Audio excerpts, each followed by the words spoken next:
అందరికీ నమస్కారం. అమ్మ మాట అమ్మాయి బాట ఛానల్కి స్వాగతం. కథ చెప్పుకుందామా?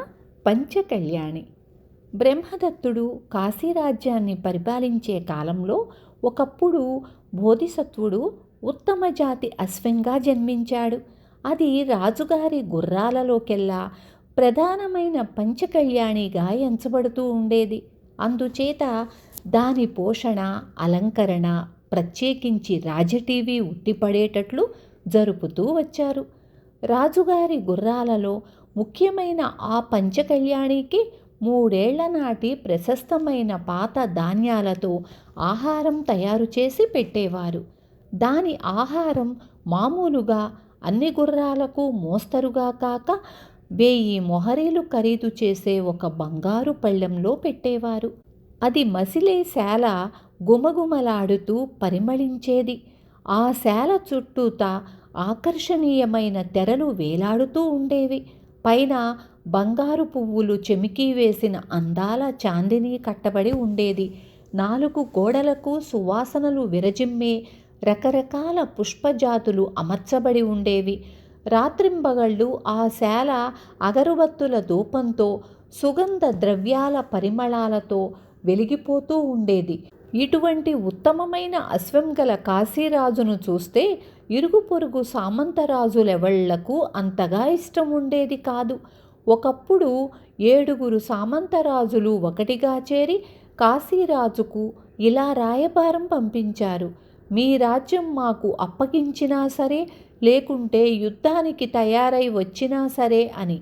వెంటనే కాశీరాజు తన మంత్రులను సమావేశపరచి సంగతి సందర్భాలు విప్పి చెప్పాడు. అందుకు మంత్రులు, మహారాజా, మీరు యుద్ధరంగానికి స్వయంగా వెళ్ళవలసిన పని లేదు. మన సేనాని వీరవర్మను పంపిస్తే సరి, అతడే జయించుకు వస్తాడు. అటువంటి వాడే జయించలేకపోయినట్లయితే ఆ తరువాత సంగతి అటుపైన ఆలోచిద్దాము అని సలహా ఇచ్చాడు. అప్పుడు కాశీరాజు సేనానిని పిలిపించి, ఓయి వీరవర్మ, మన మీదికి ఇప్పుడు 7 సామంతులు ఎదురు తిరిగి రాబోతున్నారు. ఆ 7 జయించటం నీ వల్ల అవుతుందా అని అడిగాడు. మహాప్రభు, ఏలికకు ఎంతో ప్రియమైనటువంటి పంచకళ్యాణిని దయచేయిస్తిరంటే ఈ 7 రాజులనే కాదు, దేశమంతటిని ఒక్క దెబ్బతో జయించుకురాగలను అని ధీమాగా పలికాడు వీరవర్మ. అందుకు రాజు సంతోషంతో పంచకళ్యాణిని తీసుకువెళ్ళి యుద్ధం జయించుకురమ్మని సేనానిని పంపాడు. రాజు వద్ద సెలవు తీసుకున్న సేనాని వెంటనే పంచకళ్యాణిని తీసుకుని యుద్ధానికి బయలుదేరాడు. వీరవర్మ మెరుపులాగా కోట నుండి యువతల పడ్డాడు. ధైర్య సాహసాలతో పోరాడి మొదటి సామంతుణ్ణి పట్టి బందీగా తీసుకున్నాడు. మళ్ళీ యుద్ధరంగానికి వచ్చి 2వ సామంతుణ్ణి, అలాగే వరుసగా 5 రాజులను బందీలుగా చేసుకున్నాడు. ఇంతవరకు జయించుకు వచ్చిన వీరవర్మ 6వ మకాముకు చేరుకొని ఆ రాజుతో తలపడి జయించేటంతలో అతని గుర్రానికి దెబ్బ తగిలి గాయం నుంచి నెత్తురు ప్రవహించసాగింది. వీరవర్మ పంచకళ్యాణిని ఒక ద్వారం వద్ద కట్టేసి మరొక గుర్రాన్ని తీసుకొని యుద్ధానికి వెళదామని ఆలోచించాడు. ఈ ఆలోచనతో పంచకళ్యాణికి ఉన్న జీను, కళ్ళెము తక్కిన సామాగ్రి విప్పివెయ్యబోయాడు.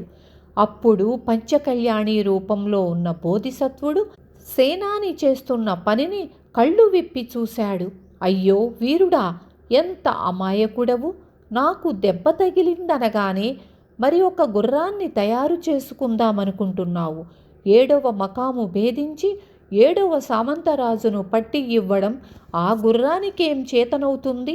అలా నమ్మి కొత్త గుర్రాన్ని తీసుకోవడంతో ఇంతవరకు నేను చేసిన పని అంతా వ్యర్థం అయిపోతుందే. పైగా నువ్వు నిష్కారణంగా శత్రువు చేతులలో పడి చచ్చిపోతావే. మన యజమాని అయిన కాశీరాజు అతి సులువుగా సామంతుల చేతులలో చిక్కుకొని పోతాడే. 7వ సామంతరాజును జయించటం ఒక్క నా వల్లనే అవుతుంది కానీ మరొక గుర్రానికి అలవి కాదని నీకు తెలియకపోయే కదా అని అనుకొని విచారించింది. అంతటితో ఊరుకోలేదు.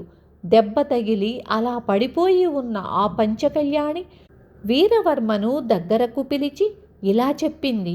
ఓయి సూర్యుడా, వీరవర్మ, 7వ మకాము భేదించి 7వ శత్రురాజును పట్టగల గుర్రము నేను తప్ప మరొకటి లేదని తెలుసుకో. ఇంతవరకు నేను చేసిన పని వ్యర్థం కానీయకు. ఎటువంటి పరిస్థితులలోనైనా ధైర్యం, సాహసం ఉండాలి. ఇందుకు తోడు ఆత్మవిశ్వాసం, గుండె నిబ్బరము అవసరమై ఉంది. కనుక నా మీద పూర్తి నమ్మకం కలిగి ఉండు.